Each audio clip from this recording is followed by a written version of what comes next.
5,000 పోస్టులు వేస్తామంటున్నారు. 2.5 సంవత్సరాలు ఈ పాటికి. ఇప్పుడు 2022లో నోటిఫికేషన్ వచ్చింది. ఇప్పటికి 2026, 24లో భర్తీ చేశారు. 4 సంవత్సరాల్లో కేవలం 5,000 పోస్టులు. మిగిలిన 14,000 పోస్టులు ఏం చేస్తారు మీరు?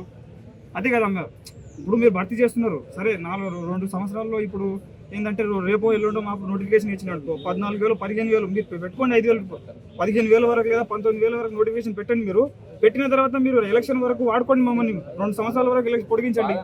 ఇప్పుడు 5,000 ఇస్తారు, తర్వాత 2.5 సంవత్సరాలు అయితే, 3 సంవత్సరాలు అయితే, ఇంకా 5 సంవత్సరాలు కూడా అవుతాయి. అప్పటి వరకు ఏడిగా అయిపోయింది. 4 సంవత్సరాలు ఇదే ప్రాసెస్ జరుగుతుంది. లేదు, మేము ఏమంటున్నామంటే డిసెంబర్ 9కైనా వేయండి. ఇందిరాగాంధీ, సోనియా గాంధీ పుట్టినరోజు కాబట్టి మీ కాంగ్రెస్ గవర్నమెంట్ ఏర్పడింది. ఆ సందర్భంగా వేస్తామంటే కూడా ఆ సందర్భంగా వేయండి. మేము కాదంటలేము, కానీ 19,000 పోస్టులు వేయండి. 5,000 కాదు. ఇప్పుడు వికారాబాద్ డిస్టిక్ అయిందండి, మాదే డిస్టిక్ అండి. 33 డిస్టిక్ లో మా డిస్టిక్ అయింది. ప్రసాదం పంచినట్టు కూడా పోస్టులు రావు మాకు. మళ్ళీ SCA, SCB, group 1, group 2, group 3 అని SCC, BCA, BCB, BCC, BCD అని ఎంతమందికి అని పంచుతారండి పోస్టులు? మేము అనేది అదే. మీకు ఎప్పుడైనా నోటిఫికేషన్ కానీ 19,000 ఇవ్వండి.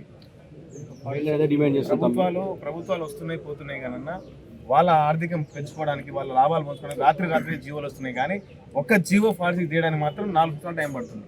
మీ అందరికీ తెలిసిన విషయం. ఎందుకంటే వాళ్ళకి కావాల్సిన జీవోలు మాత్రం రాత్రి మారిపోతున్నాయి. మాకు కావాల్సిన జీవోలు మాత్రం తేవడానికి 4 సంవత్సరాలు దాటిపోయింది.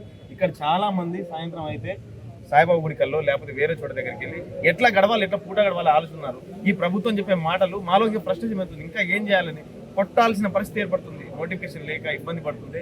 రోడ్ల మీకు ఇస్తున్న కేసులు అవుతున్నాయి మా మీద. ఒకవేళ రోడ్డు మీకు వెళ్దామంటే కేసులు అవుతున్నాయి. ఇంకేమైనా చేద్దాం అనుకుంటేనేమో మా మీద ఇంకా వేరేగా బెదిరిస్తున్నారు. ఏం కావాలి వీళ్ళకు? మెయిన్ అంటే గెలిపించడం, ఓట్లేసి గెలిపించినందుకు ఈ బాధ.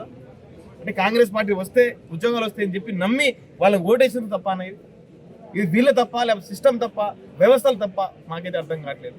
30 సంవత్సరాలు వచ్చింది. ఒక ఏజ్ పెంచండి అయ్యా. మీరు 4 సంవత్సరాలు అయింది కదా, ఏజ్ ఎందుకు పెంచట్లేరు? 34 ఉంది, 36, 38 చేయండి. ఈ నష్టమే ఉంది. ఈ 4 సంవత్సరాల కాలం ఒక నోటిఫికేషన్ లేదు కదా. మరి 4 సంవత్సరాల కాలం వేస్ట్ చేసింది మీరే కదా టైం వేస్ట్ చేసింది మాది. మరి ఏజ్ కూడా పెంచడానికి మీకు ఎంత భారం అవుతుందంటే మంత్రులకు సోయలేదు, ఎమ్మెల్యేలకు సోయలేదు, ముఖ్యమంత్రికి ఇంకా సోయలేదు. దంచుకుందాం, దాచుకుందాం, దోచుకుందాం, ఎక్కడ పడితే ఫ్యూచర్ ఎవరు ఎవరైనా అడిగిండా? ఎవరైనా అడిగిండా?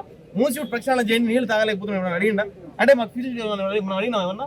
అరే నోటిఫికేషన్ తెలంగాణ బిడ్డలు బాగుపడతారు, అప్పుడంటే ఆందోళన దోచుకుపోయారు. కానీ ఇప్పుడు తెలంగాణ వచ్చిన తర్వాత కూడా తెలంగాణ బిడ్డలకు ఉద్యోగాలు ఏంటారు నాయన అంటే కూడా మీకు చాలా ఇబ్బంది. ఎందుకంటే ఇంకేం చెప్పాలి? వాళ్ళకు సోయి లేదు, ఏం లేదు, ఏదో మాట్లాడుతుంది. గత ప్రభుత్వం చేసింది కదా, గత ప్రభుత్వం చేసిందని పక్కన పెట్టినాం. ఫామ్ హౌస్ పంపినాం కదా, ఖాళీలో కొట్టి ఫామ్ హౌస్ పంపినాం. మరి నువ్వేం చేస్తున్నావు ఇక్కడ? మరి నేను ఇక్కడ పంపించాలి? కొడంగల్ పంపించాలా? కర్ణాటక పంపించాలా? నీకు ఒక్కసారి ఆలోచన చేయండి. ఇటలీ పంపించాలి వీళ్ళకు.